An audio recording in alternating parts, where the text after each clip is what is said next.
Welcome to Transform Talks, real stories with real faith. All right. So today we have Miss Haley with oops, got my microphone. Have Miss Haley with us. Um, so Haley is are you from Columbus originally? Not originally from Columbus. I'm a transplant, like so many Right. of us in recovery. I'm originally from a little town in North Mississippi called Charleston, Mississippi. Right. Yeah. Well, I live in Grenada, so that's not far from Oh, me. I had no idea we were back Yeah. home. Well, I haven't lived here that long, but yeah, after I Yeah. got married. So, Uh-huh. well, Miss Haley, we actually met after church. We have a mutual friend.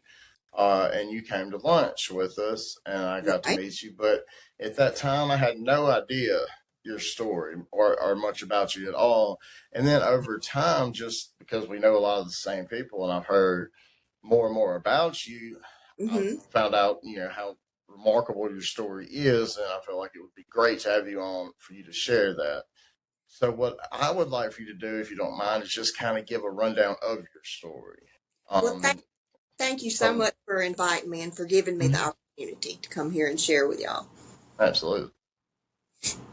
So, just kind of from the beginning, when you were, you told me, I believe you had a 13-year kind of a cycle, um, of relapse, and Oh, then, yeah. Yeah, absolutely. I had struggled with my addiction issues, pretty hardcore back in my 20s.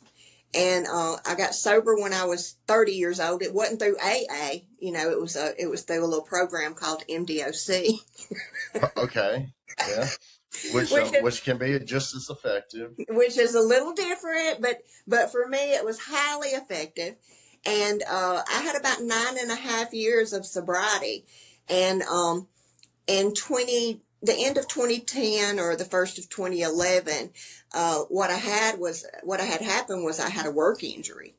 And of course, with a work injury, um, um, I started having to take prescription painkillers.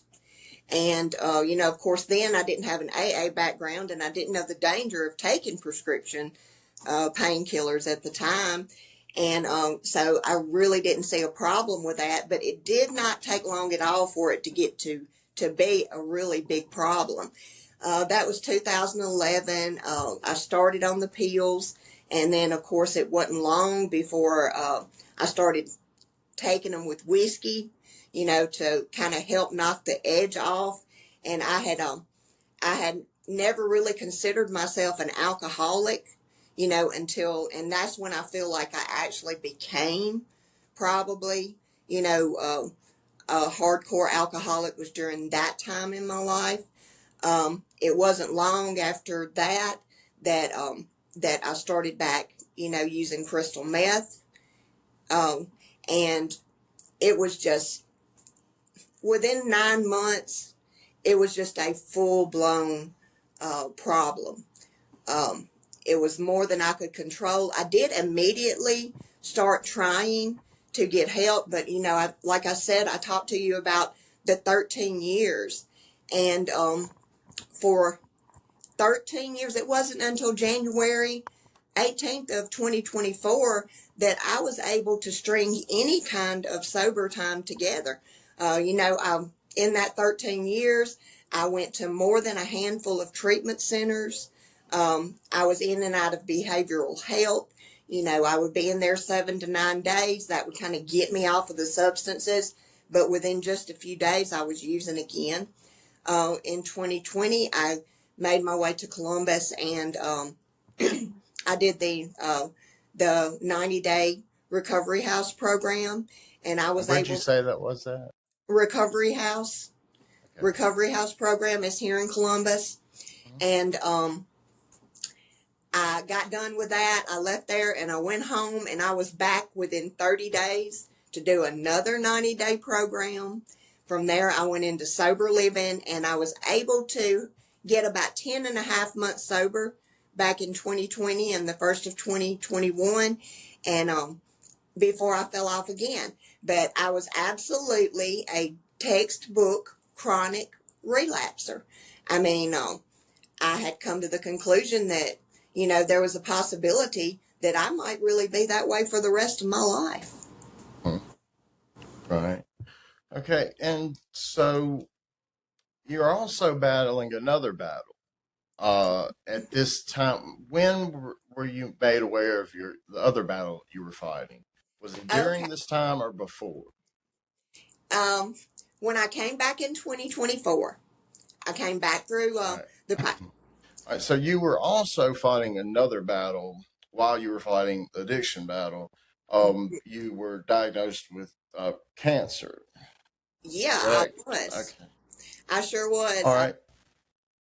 What year were you diagnosed with cancer? Okay, I was diagnosed with cancer in August of 2024. So I got sober in January. I did a 3-month program here at the Pines and Katy Hill in Columbus at the treatment center. And from there, I moved into the long-term sober living apartments that the Pines and Katy Hill have here, and started my transition into sober living. I had been in sober living for about 3.5 months. Everything was going really good for me. You know, by then I was about 6.5 months sober. I had successfully worked all of my steps with my sponsor. I had gotten that done. I had gotten rebaptized. I was baptized when I was 10, but I felt like I needed to do it again, and I had a really good opportunity to do that in the middle of my 6th and 7th step. And so I was able to do that. I had a really good job. I was driving a concrete mixer for a local company here in Columbus, and so I was able to work, early in the daytime and then be off and be at all of my meetings and do all the things that I needed to do for my sober living. And things were really going great, and I had made an appointment for a physical with a doctor in Starkville for like the day after my new work insurance had picked me up. I knew I needed a physical. I knew I needed a good checkup. And I had noticed a really small lump in my breast a few months before that. Nothing serious, just something I was like, I should keep my eye on that and get it checked out later. And so it happened really fast. I went to the doctor that day, had my physical. I was in really good health as far as we could tell. And but the lump in my breast was a red flag. It was the very next day that I had an appointment across the street at an oncologist's office. And they did all the testing. They did a mammogram. They did an ultrasound. And upon looking at the ultrasound, they decided to go ahead and do a biopsy. And that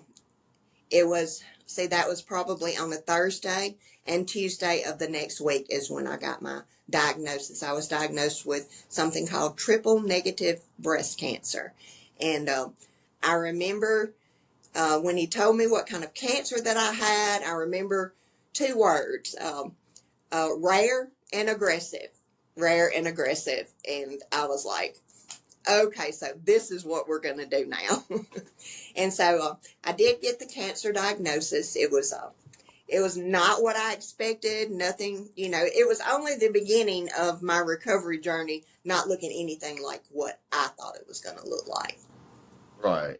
And so that's a good point, because you told me something last night, our little pre-interview talk, that I thought was very interesting, that a lot of people don't point out, that it's not roses and sunshine after you get sober. Ooh, no, And not it, for it, me. it sometimes can be harder, because you don't have, back in your using days, you had that to fall back on and escape.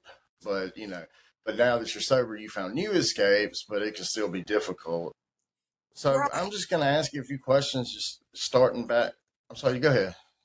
Yeah, I mean, absolutely. I think it's pretty safe to say that we most of us we come into treatment one of two ways: either completely hopeless that any of the relationships that we had before are ever going to be restored, or the feeling of entitlement that all I've got to do is go do this program and get sober, and I'm automatically going to be rewarded all of those things. And, nothing that was going on with me was checking the boxes. My Right. family was not being restored. I wasn't able to go home again. Now, this job that I had going on, that ended in a split second, and absolutely everything changed. It doesn't always look like that. And regardless of what it looks like, I don't think it's ever easy for anybody. So, all right. So my first question, you kind of gave the context around it. So, when you look back over the 13-year period, Mm. um, what do you think kept pulling you back in? Oh, And what finally shifted you from, because you got sober before the cancer. I did. So what was it that was holding you back? You feel like those 13 years, and what was the thing that finally said enough? Okay. My real honest answer, All right, please. my real honest answer is I have become convinced that there is a monster in me. And you can call it my addiction. You can call it a lot of different people would say, oh, well, this sounds a little bit extreme. We don't really believe in things like that. But looking back over it, I look back at my past and I have absolutely no explanation for the way that I behaved or the way that I was stuck and I was trapped, except for that I have a monster inside of me. And if I feed it drugs or Fireball whiskey, it takes control. It takes over my life, and it causes me to behave in a way that destroys everything that I touch. I destroy my own life. I abuse and misuse and destroy everybody around me. I hurt people that I love, and I just don't have any explanation for it other than something happens to me when I drink or when I use drugs that I really don't understand, and I know that I absolutely can't control. The 13-year period that is who I was finally terrifies me to the point where I'm convinced that if I ever take the first drink again, that's what's going to happen. And since I started treating my addiction like it is not my friend, like it is my mortal enemy, then it's a whole lot easier for me to just stay away from it. I mean, I'm to a point in my life where I just don't want anything to do with it. I want more than anything to be a better person in every way. And at this point in my life, I'm trying a whole lot harder to get to heaven than I ever was before. And this is the way that I'm going about it. It seems to be working for me. Right. What that reminds me of is the parable of if you get a demon out, and whether it was found in uh, Matthew, I'm looking it up, 12:43, Uh-huh. where we're warned that getting rid of a bad habit isn't enough, because if you cleaned it and let it back in, it's going to bring friends because it's found. So it's the parable of you getting one demon out, Uh-huh. and then you allowing it, and then you clean your house. Everything's good, everything's new, everything's Yeah. shining, but you let him back in, or let Right. it back in. Well, it's going to bring some friends, and it's going Sure. to be harder to get all of them to go out. So when you use the term monster, that's what made me think of that. Maybe each time you took that extra sip, it made it that much harder to, and it grew. Uh, so and then that goes on to my next question, because you do call it the monster addiction, is what I've coined the phrase before you as. So, and you describe it as a monster, and you completely change when fed drugs or whiskey. And so, how did you finally learn to separate your true self from that monster? And how do you find self forgiveness today for the things you did with that monster? Wow. Okay.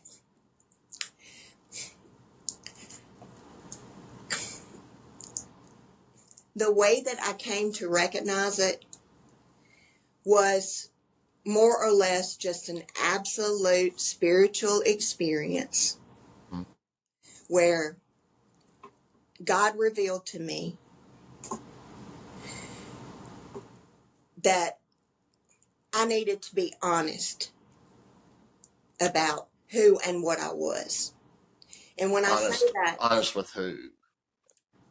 honest with myself, and then have the courage Mm-hmm. to say it to other people. You know, when we start talking about demons and monsters and this and that, you know, people kind of want to throw up their hands and say, "Oh, well, I don't know about that." You know, the life that I live today is where I'm trying to overcome the crazy. But ideas like that sound a little bit far-fetched. But Until you learn. until you That's, learn, I until you mean, learn about them. the Yeah. truth is, you know, like I said, I have a monster in me. And you can say, like what you said, add drugs or alcohol, and a monster happens. But, I mean, the plain truth is, I was a monster. I was a monster myself for 13 years, and I could not break free from it. And then there were the years and you know, when I was trying to get sober and stay sober, and what I really wanted to do was change and become a better person, but I still wanted to drink a little. But you found out you couldn't do that. There was no, there was Totally cannot no, do that. and that's also in the Bible that God would rather you not be good than be halfway. And I believe Right. it spits you out like lukewarm water. Don't ask me the verse; I can't give it to you off the top of my head. I So all don't right. know. I don't know that all people, I can't say that all people, you know, have a monster inside them that makes them Mhm. where they can't drink. You Right. know, There's it's plenty of been people my experience that can that that is drink not and true. You know, that's not right. true for other people, but it's absolutely true for me. It's the truth that I stand on, and it's the truth that I build on. You know, ever since I came back this time, I've built my whole recovery on the belief. You know, you go back to the stories of the Indians, and you know, you go all the way back to the beginning of mankind, and you know, they have this story about you have two wolves, and it's which wolf you feed. And Right. I don't feed this one drugs and alcohol anymore. What I do feed is my spirit. You know, the one that's transforming and transcending, and the one that God is using to build a brand new woman, you know, out of the mess that I had made of who I was before. Right. So going back to when you were talking about you had just gotten out of rehab, Mm-hmm. things are looking good, sober, and then you go to that doctor's appointment. Yes. So at that moment, you heard the diagnosis.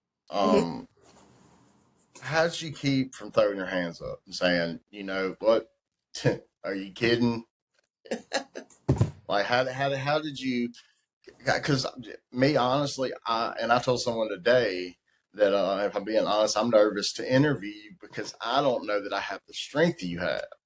Oh, And so, because, and I mean, that's honest. I can send you a screenshot of the message, and I asked for prayer when doing this. But how did you not say, I give up? Like, what went through your mind and and you kept going forward? Ah, that's easy to answer. I Like it did give can't be. I Oh, you did did. I did give up. Hmm. I did throw my hands up, but let me tell you what I said. I left the doctor's office. It's in Starkville. So it takes about 4 minutes to get in the car and get stretched out on 82 and headed back toward Columbus, you know, driving down the highway. And I turned my radio off and I took a deep breath. And I did. I threw my hands up. And what I said was, God, if cancer is what is going to get me where you are, I'm not going to be mad at it. That's what I said. And that's what I thought. Um, I did not pray for God to heal me. I'm healed now. I'm cancer free. That was not what I prayed for. What I did pray for on a daily basis was for him to not let me be too sick. Hmm. Because that's the part that's hard. And to strengthen my spirit and to more or less build me and prepare me and get me ready for heaven, because I was pretty sure that that was where I was going to end up. I did not know that I was still going to be here. That was his choice, Um, not mine. was your original prognosis not that you would be in remission today, which is great news. I'm happy for it. Did it not look good in the beginning? When I say the beginning, this wasn't just too long ago, a Right. couple years. Hmm. So was what they originally say as far as um, Well, I don't know the terminology with cancer. what they originally said, well, they tried to say a lot. They tried to tell me a lot about it, but I kind of had the mindset where I was like, okay, I don't really have to know a whole lot about it. All I really need to know is, where do y'all need me to come and what time do I need to be there? And I'm going to try to just be obedient to, number one, trusting the doctors to be the doctors, trusting God to be God, and be willing to go and take a bunch of treatments that I didn't want to take.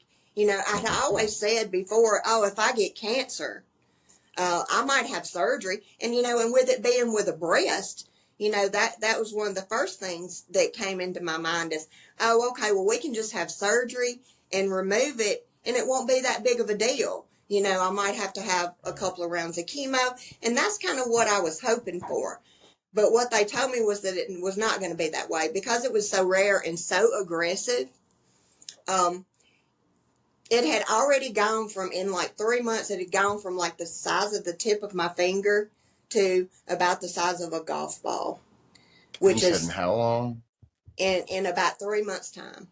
That's And pretty so, good. and so what I was going to have to endure was a whole lot of chemo and all that went with that before they could get me to a point where I could have surgery. And like I said, it was really scary for me. I wasn't as afraid to die as I was afraid to be sick. And I say Right. that because in my past, one of my biggest triggers to drink or use was always if I was sick. Wanted to feel better.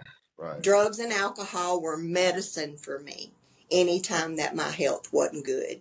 And, which sounds like the biggest contradiction in the world. And now, that I'm kind of know, about how the body gets healthy after you get sober, it doesn't make sense. But I mean, that is the truth, and that is what I was thinking, and that is what was going on in my mind. But I did it. I went through. I had to have a lot of chemo treatments. I think the next time that I saw you after we had the meal in the restaurant was when we had recovery games, probably maybe a month or 6 weeks after that. And when I came to the recovery games, I was already having treatments. I was already bald headed. I was bald headed that day. And, so I guess the rest of the time that you've known me, has been while I was sick. And, which was up until I had my surgery in February of 2025. And after that, I was determined to be cancer free. And as far as I can, if I'm not healthy as a horse. All right. So now we're at a point where you've been diagnosed, you're sick, and you cannot work, and the savings dried up. But then you had some anonymous contributions from your recovery community that started rolling in. So you were used in your addiction. You were used to being alienated, alone, away from people. How did receiving this kind of unconditional support change your perspective on humanity, if you had a different opinion on humanity to begin with? Okay, let me see. I can definitely answer that. Um, my very first thought was, oh my God, I'm sick. I want to go home.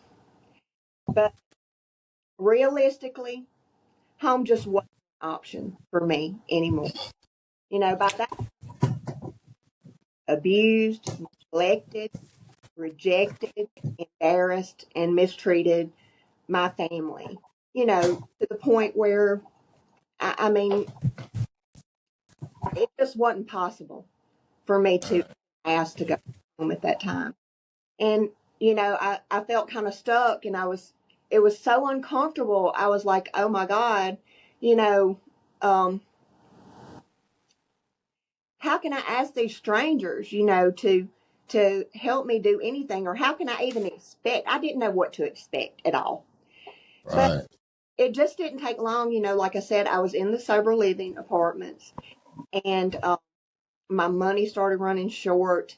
And every time rent would come up, they would let me know from here at the Pines in Katy Hill that someone had anonymously contributed, to my.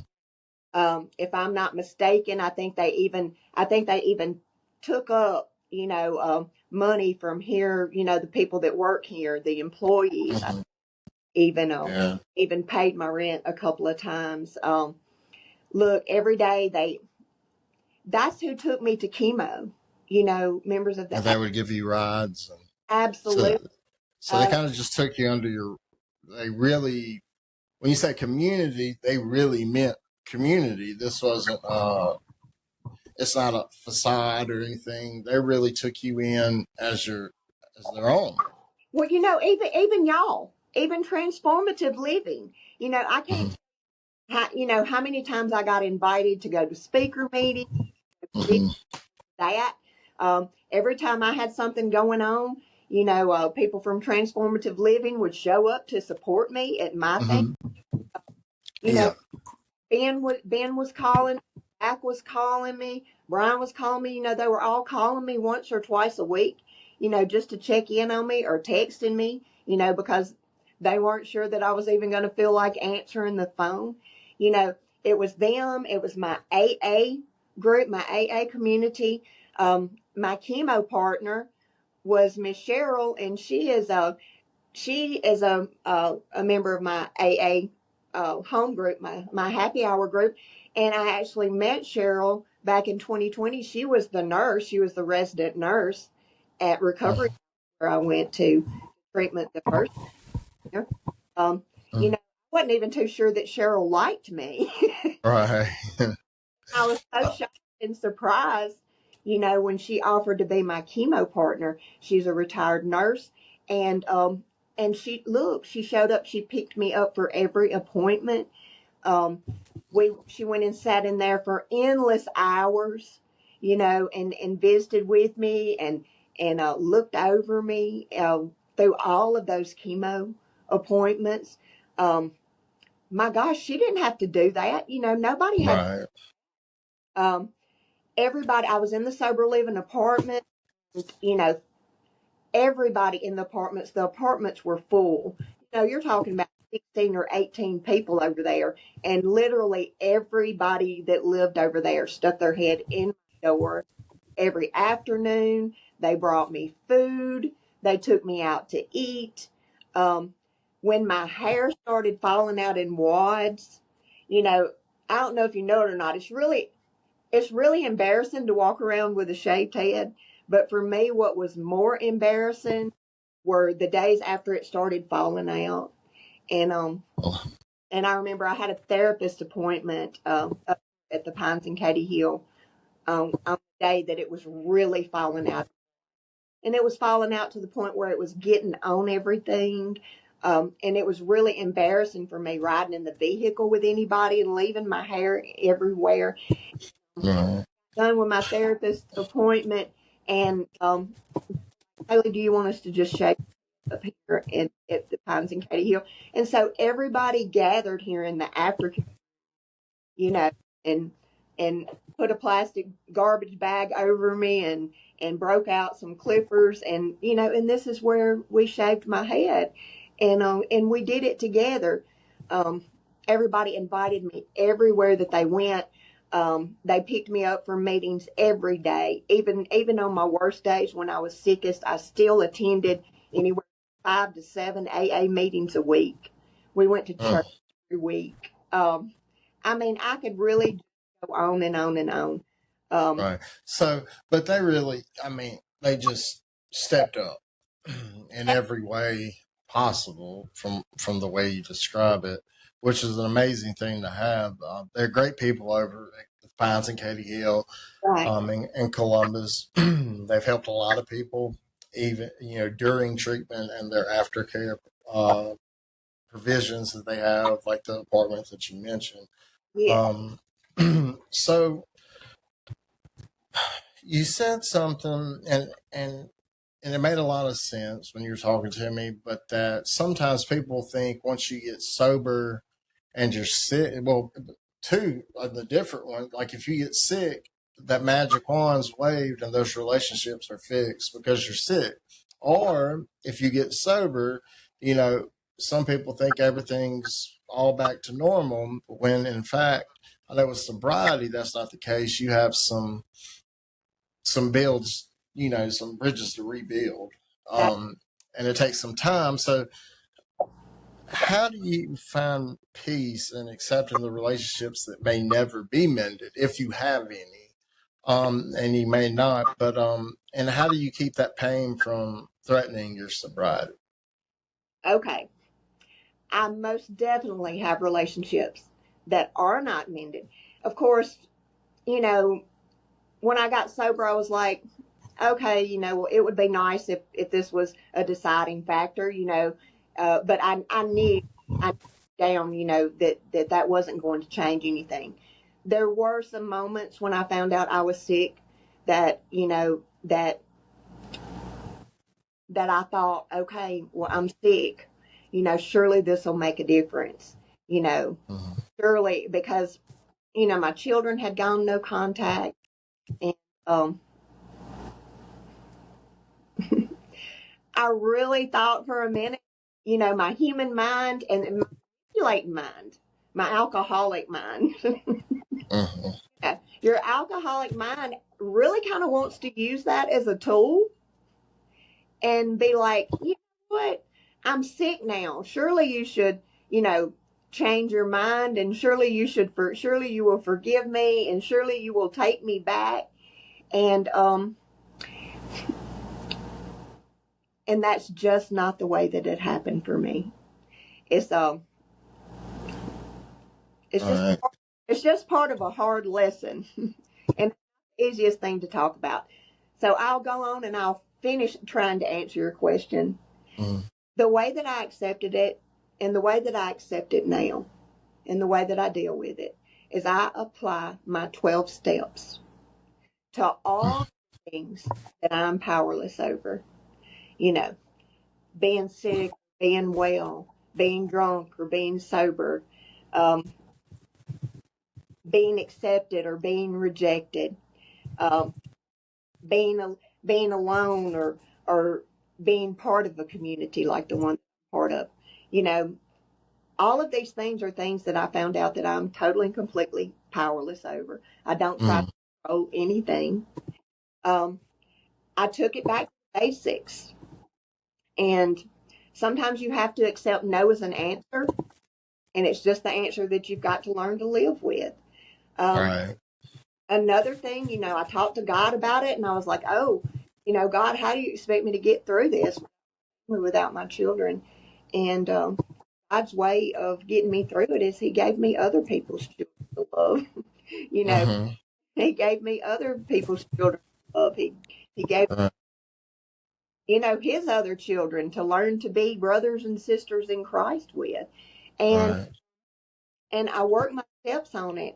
And also, I've learned to recognize the things that He does restore, and I've learned to recognize the gifts that He does give me, none of which I deserve. And I recognize them, and I appreciate them, and I let them be enough. Um, Before, I was, the human part of me was always more, more, more, more. Even when going great, I always had to have, something to look at as a step up or a step forward. Mm-hmm. And I just really settled in, and I stopped being that way. I keep it simple. What I have is great. And to be honest, I never ask Him for anything that He doesn't give me. And as far as my family goes, I look at it this way. Those are relationships that maybe He hasn't restored yet. Mm-hmm. Doesn't mean that He's not going to.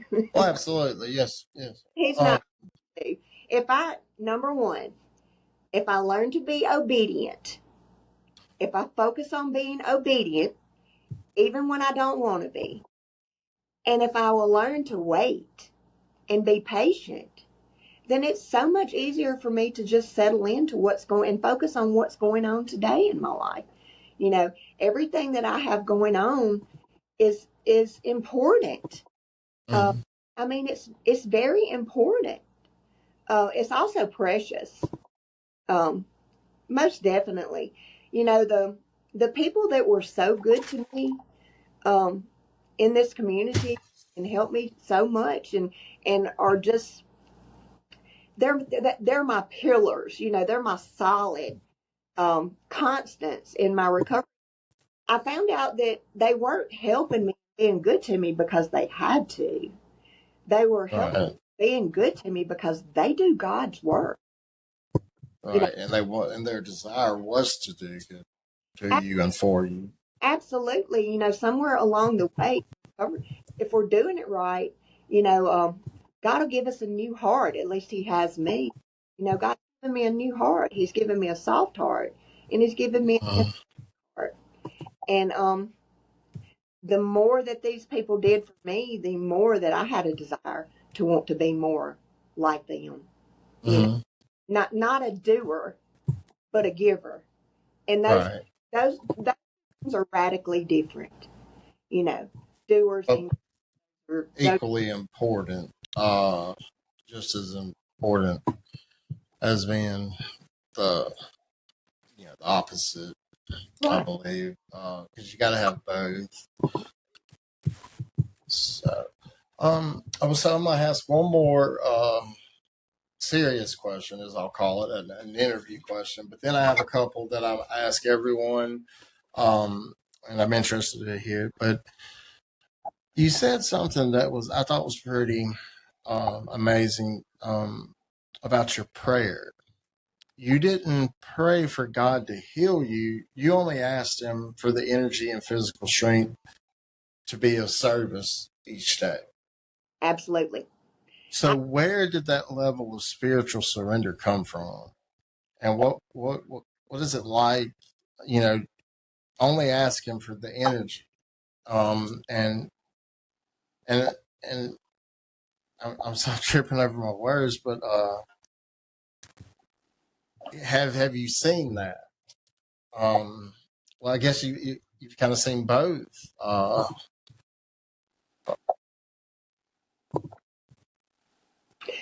Well, of course, I've seen that in other people. Um, I see it in the prayers that we say every day, when we're working the program of the 12 steps of alcohol. That's where it came from to begin with. We ask for God's will to be done, and we ask Him to help us people. And but the real surrender, I guess, was when I began to pray when I was sick. I was not asking God. He's done that for the time being, because not because I asked Him to. I asked every day while I was sick, because chemo is really rough, and you're really sick, and you're really tired, and it's a lot of pain and discomfort. It's really hard to move your body. You're so weak that Mhm. that you move around.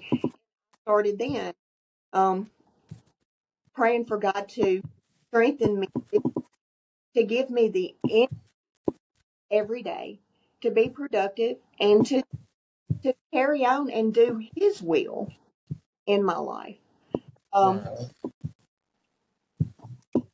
So, do you feel like for the most part he has given you that, where you've been able? So, currently are you working full time or part time? I am working full time, and I'm not going to lie to you. Um, I'm cancer free and everything, but I still that is something that I still have to pray every morning, every day before I come to work, is for God to touch my body in a healing way, and Mm. to strengthen and heal me body, mind, and spirit, so that I Mm. physically feel like coming and working, 8 hours a day, 40 hours a week. I know everybody does it, but Mhm. there are days when I know if I was not praying for God to miraculously put His hands on me and strengthen me, that I just wouldn't be up to the task. I woke up in ICU. I'm sorry, and I was like, all right, that's it. I give up. John Wesley has no more strength. Right. I can't do it, Sure. and I think that's when I finally turned it over to him. Yeah. Um, and for the most part, it's been working out pretty pretty good. Since that time, I've got an amazing wife, a beautiful stepdaughter, and everything's going pretty well. Yeah. So we got the serious questions out, and you have such a great story. It really is. I think you might even need to write a book. I think it would be in it. I would read it. Well, would know it, but I'd buy it. So, all right, I got a question for you, and you're just gonna have to be honest with this. It's an important question. Um, Pineapples on pizza. Pineapples on pizza. Mm-hmm. Pro, or are you against it, or is that something you like? You know what? I actually enjoy pineapples on pizza. And I say that, and I laugh, because I'm not going to lie to you. It's something that I tried new because somebody else recommended it, that I didn't think I liked. But the thing is, I didn't know I liked it until I tried it. You see how I look right now? Yes. That's how I feel on the inside, because pineapples don't belong on pizza. And look, a study's been done where 82% of serial killers like that. Shut up. I made that up. That was completely made up. I did look for it if there was any data to support that, but there was not. If you could hug anyone alive, non-family, Non-fan. non-family, if you could hug anyone that is on this earth right now, they don't have to be famous. They don't have to be any, who would that person be? And it can't be my family. cannot be family. Cannot be my family.